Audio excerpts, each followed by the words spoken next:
Le violon, comment ça marche? Vous avez une caisse de résonance, qui est le corps de l'instrument, avec 4 cordes tendues sur un chevalet.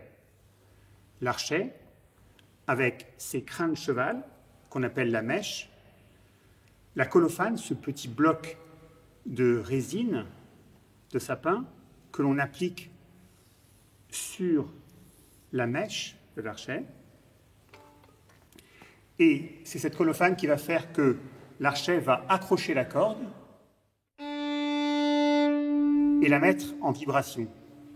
Cette vibration sera transmise par le chevalet à une petite pièce de bois, un petit cylindre de bois qu'on appelle l'âme du violon, qui est insérée en pression entre la table et le fond de l'instrument, juste sous les pieds du chevalet.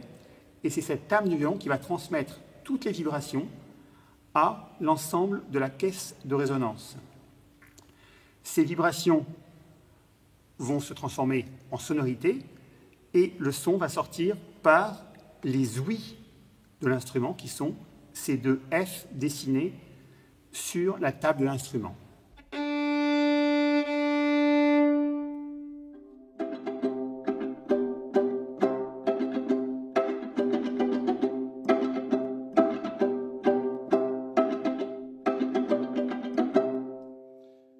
Bonjour, je m'appelle David Gaillard, je suis musicien à l'Orchestre de Paris.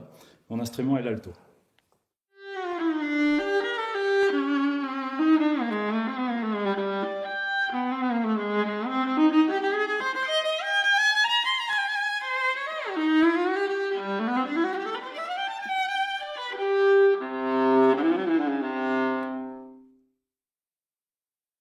Le principe d'émission du son sur l'alto est assez simple.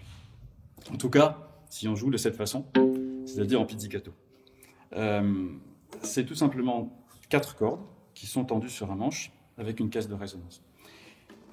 Alors donc, pour faire sonner mon alto, j'utilise donc mes doigts de la main gauche qui vont produire des notes.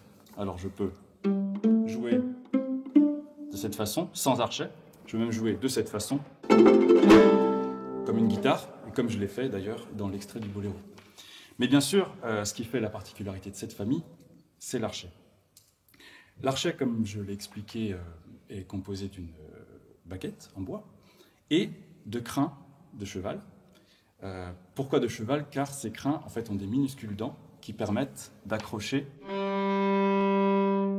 la corde.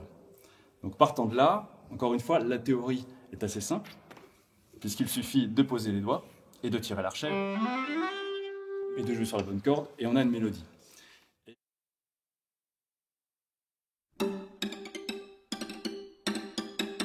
Donc c'est ce qu'on appelle du col legno, ça veut dire avec la baguette en italien. On peut aussi jouer en ricochet, ou faire sauter l'archet, ce qu'on appelle le spiccato. On peut aussi jouer en détaché ou lié.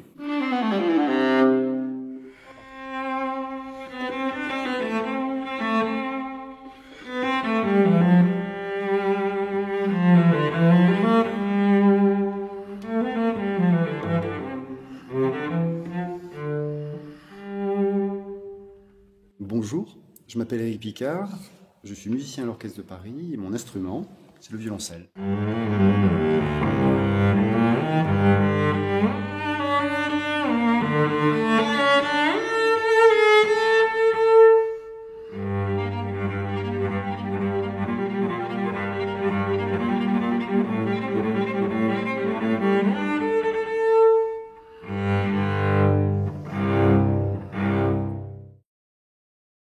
Le violoncelle était un instrument à cordes frottées, frotté par cet objet qui s'appelle l'archet.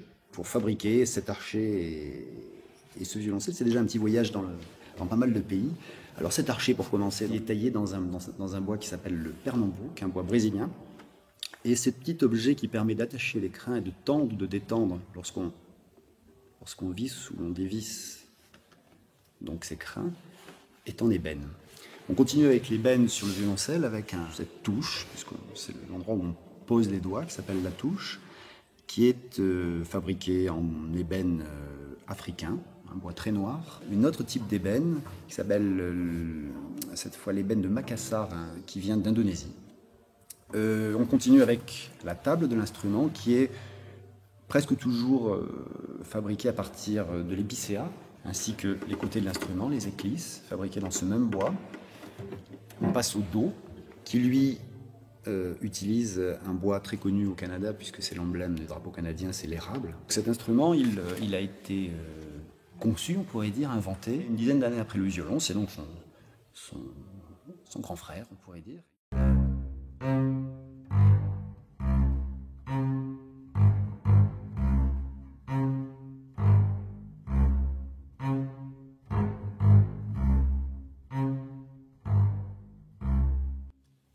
Bonjour, je suis Sandrine Vautrin, musicienne à l'Orchestre de Paris, et voici mon instrument, la contrebasse.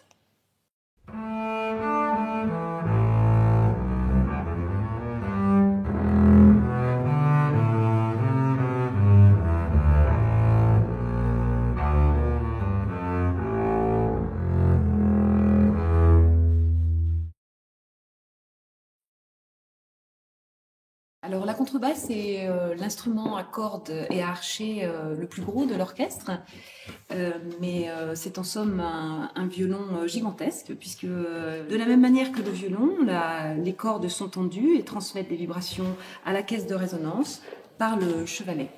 Et on a également l'âme, ce petit cylindre de bois à l'intérieur qui est donc pas très visible, mais qui tient la tension entre la table et le fond.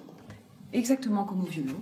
La différence peut-être entre la contrebasse et les autres instruments du quatuor, c'est peut-être ces chevilles là qui sont très impressionnantes et avec lesquelles on accorde l'instrument. Voilà, cet instrument est donc monté avec des cordes en métal, comme vous pouvez voir, ce qui n'a pas toujours été le cas puisque auparavant, on jouait sur des cordes en boyaux de mouton, qui sont toujours utilisées d'ailleurs dans la musique baroque ou pour certains jazz, comme le rockabilly, où on utilise beaucoup de slap. Même des jazzman qui couplent les cordes en ayant 2 cordes métal, 2 cordes boyaux, afin d'avoir des cordes plus souples sur le grave et plus véloces sur l'aigu.